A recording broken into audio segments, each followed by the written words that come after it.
आज मी तुम्हाला 3 अशा गोष्टी सांगणार आहेत की जर त्या तुम्ही स्वीकारल्या आणि अंमलात आणल्या तर भविष्यात तुमच्यावर पश्चाताप करायची वेळ निश्चितच येणार नाही।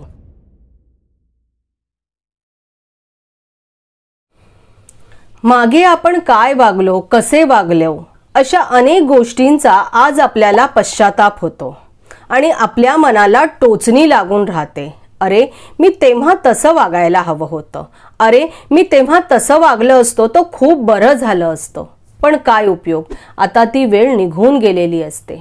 मग भविष्यात अशी वेळ आपल्यावर येऊ नये म्हणून आपण काय केले पाहिजे तर मागील घटना प्रसंगांकडून शिकून आपलं भविष्य आपण हे उज्ज्वल केलं पाहिजे।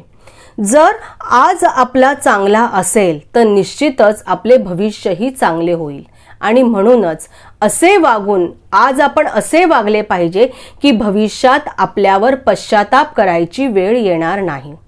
आज मी तुम्हाला 3 अशा गोष्टी सांगणार आहेत की जर त्या तुम्ही स्वीकारल्या आणि अंमलात आणल्या तर भविष्यात तुमच्यावर पश्चाताप करायची वेळ निश्चितच येणार नाही। नंबर 1, आपल्या आर्थिक मिळकतीचे योग्य नियोजन आजच करा। बघा, तुम्ही तुमच्या पैशाचे मालक असता, त्यामुळे तो पैसा कसा योग्य प्रकारे खर्च करायचा, बचत करायची किंवा इन्व्हेस्ट करायची, हे सगळं तुम्ही विचार खूप पूर्वीपासून केला असला पाहिजे। तुम्ही जेव्हा विद्यार्थी दशेत असता किंवा जेव्हा तुम्ही पैसेही कमवत नसता तेव्हापासूनच तुम्ही इन्व्हेस्टमेंटचे महत्त्व हे स्वीकारले पाहिजे।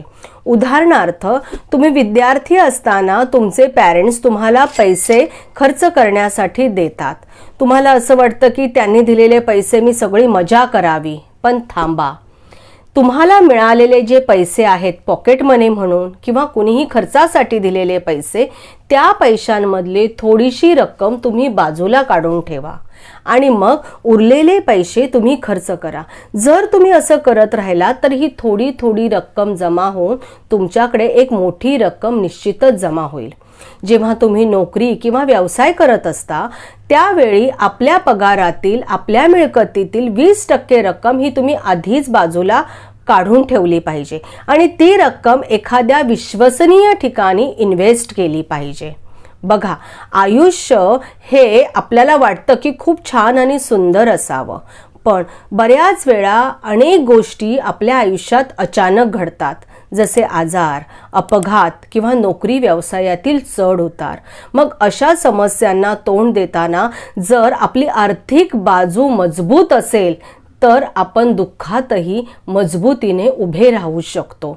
पण जर तुम्ही येणारा पैसा हवा तसा खर्च करत राहिलात, इन्व्हेस्ट केली नाहीत, तर निश्चितच तुमच्यावरती भविष्यात पश्चाताप करायची वेळ येईल आणि म्हणून ही वेळ तुमच्यावर येऊ नये, भविष्यात पश्चाताप करायची वेळ येऊ नये म्हणून आज येणारा पैसा यातील काही रक्कम आजच बाजूला करा।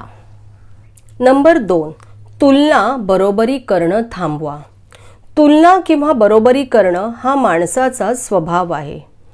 त्याच्या घरात इतक्या गोष्टी आहेत, तो इतके महागडे कपडे वापरतो, तर मला सुद्धा माझ्या घरात ही गोष्ट हवी आहे, मला सुद्धा तितके महागडे कपडे हवेत, अशी बरोबरी, अशी तुलना आपण करत असतो। पण समोरच्याच्या गरजा आणि आर्थिक परिस्थिती, तुमच्या गरजा आणि आर्थिक परिस्थिती ह्या सारख्या आहेत का? आणि जर ते सारखं नसेल आणि तुम्ही समोरच्याच्या प्रमाणे खर्च करत राहिला तर नक्कीच तुमचे यात नुकसान होत राहणार। इथे जन्माला आलेली प्रत्येक व्यक्ती ही वेगळी आहे, भिन्न आहे। प्रत्येकामध्ये काही ना काहीतरी गुणकौशल्य आहे। असे असताना जर तुमचा स्पोर्ट्समध्ये चांगला असणाऱ्या मुलाची तुलना अभ्यासामध्ये चांगला असणाऱ्या मुलाशी केली तर चालेल का? नाही। तसे केलं तर तुम्ही दुःखी व्हाल, भविष्यात पश्चाताप कराल। समजा सचिन तेंडुलकरच्या पॅरेंट्सने त्याची तुलना जाकीर हुसेनशी केली असती तर चालले असते का? नाही। म्हणूनच आपल्यातील गुणकौशल्य काय आहे ते ओळखा, स्किल ओळखा। आपल्याकडे जे नाही त्याबद्दल दुसऱ्यांशी त्याची तुलना केली तर दुःखच वाटायला येईल। तुलना करत राहिलात, अमुक एक गोष्ट माझ्याकडे आहे, त्याच्याकडे नाहीये, त्याच्याकडे आहे आणि माझ्याकडे नाहीये, तर तुम्ही काय कराल? दुःखात राहाल, सरफडत राहात, रडण्यात आणि चिंता काळजी करण्यातच, संघर्ष करण्यातच तुमचा वेळ जाईल। आणि म्हणूनच जेव्हा मागे वळून बघाल भविष्यामध्ये कधी, तेव्हा तुम्हाला जाणवेल की आपण कितीतरी वेळ त्यात वाया घालवला। म्हणून जर तुम्हाला असं वाटत असेल की भविष्यामध्ये आपल्यावर पश्चाताप करायची वेळ येऊ नये, तर ही अशी तुलना करणं, बरोबरी करणं आजच तुम्ही थांबवलं पाहिजे। नंबर 3, आपली ऊर्जा वाचवा। आपली कितीतरी ऊर्जा ना, आपण शक्ती आपण स्वतः वाया घालवत असतो। दुसऱ्यांशी आर्ग्यू करण्यामध्ये, वाद घालण्यामध्ये आपण खूप आपला वेळ, ऊर्जा आणि शक्ती वाया घालवतो। त्यामुळे होतं काय? भांडणं होतात, नाती खराब होतात, मनस्ताप होतो आणि आपल्याला नुकसान सोसावे लागते। आणि जर तुम्ही असेच वागत राहिलात, जर या वादामध्ये, आर्ग्युमेंटमध्ये, भांडणामध्ये तुमची ऊर्जा आणि शक्ती वाया घालवत राहिलात, तर भविष्यात तुमच्यावर निश्चितच पश्चाताप करायची वेळ येईल। आणि ही पश्चाताप करायची वेळ तुमच्यावर येऊ नये असं वाटत असेल तर तुम्ही काय करायला पाहिजे? तुमची मतं जी आहेत ती तुम्ही समोरच्या बरोबर शेअर केली पाहिजेत। गरजेचं नाहीये की तुम्ही जे मत मांडाल ते प्रत्येकाला पटेलच आणि प्रत्येकजण ते स्वीकारेलच।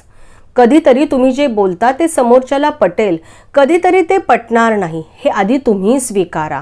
माझंच ऐका, मी सांगतो तेच करा, मीच बरोबर आहे, असे जर सगळं तुम्ही करत राहिलात तर यात तुमची खूप ऊर्जा वाया जाणार।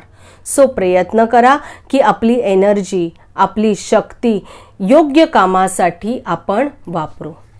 तर ह्या आहेत त्या 3 गोष्टी। जर तुम्ही ह्या 3 गोष्टी अंमलात आणल्या तर निश्चितच तुम्हाला भविष्यात पश्चाताप करायची वेळ येणार नाही। आजचा हा व्हिडिओ तुम्हाला कसा वाटला हे कमेंट करून मला नक्की कळवा, कारण तुम्ही केलेल्या चांगल्या कमेंट्समुळे मलाही एनर्जी मिळते नवीन व्हिडिओ बनवण्याची। आजचा हा व्हिडिओ आवडला असेल तर लाईक करा, शेअर करा आणि आपल्या या चॅनलला सबस्क्राईब करा। शेवटच्या 2 ओळी फक्त तुमच्यासाठी। प्रत्येकात आहे काहीतरी खास, म्हणूनच जगण्याची आहे आस आणि म्हणूनच जगण्याची असावी आस। धन्यवाद।